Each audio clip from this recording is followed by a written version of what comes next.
अक्षय तृतीया हा 3.5 मुहूर्तांपैकी एक असल्याने या सणाला अतिशय महत्त्व आहे। या दिवशी भगवान विष्णू, माता लक्ष्मी यांचं एकत्रित पूजन केलं जातं।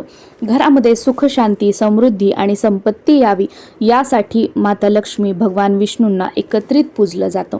अक्षय तृतीयेला ज्या गोष्टींची खरेदी केली जाते त्यात भरभराट होते असे मानले जाते, म्हणून या दिवशी विशेषतः सोनं आणि चांदी खरेदी करण्याला जास्त महत्त्व दिलं जातं। अगदी गुंजभर का होईना सोनं तुम्ही खरेदी करू शकता किंवा चांदी खरेदी करू शकता।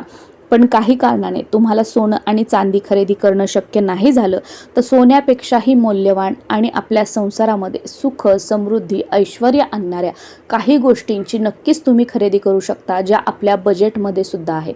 आपलं देवघर जे आहे ते आपली कुलदेवीची मूर्ती किंवा कुलदेवीचा टाक याशिवाय अपूर्ण आहे।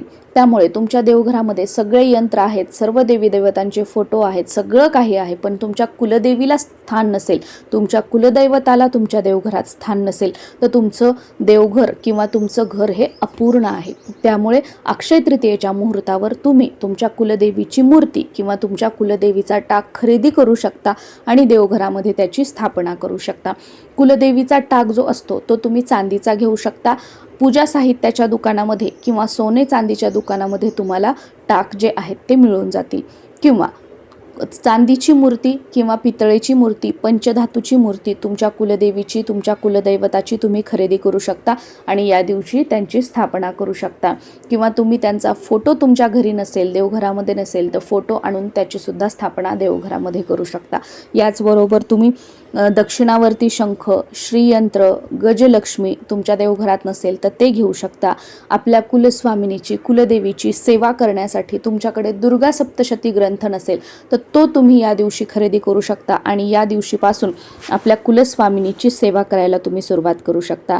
काहीच जर शक्य नसेल तर या अक्षय तृतीयेच्या दिवशी एक माठ, एक सुरई तुम्ही खरेदी करा, त्यामध्ये पाणी भरा आणि हे पाणी भरलेला माठ किंवा पाण्याने भरलेली सुरई एखाद्या गरीब व्यक्तीला आपल्या पितरांचं स्मरण करून तुम्ही दान करा। यामुळे आपल्या पितरांची कृपा आपल्याला मिळते, पितृशांती होते, पितृदोषामुळे ज्या काही अडचणी तुम्हाला तुमच्या कामामध्ये, आयुष्यामध्ये येत आहेत त्या दूर होतात असं म्हटलं जातं।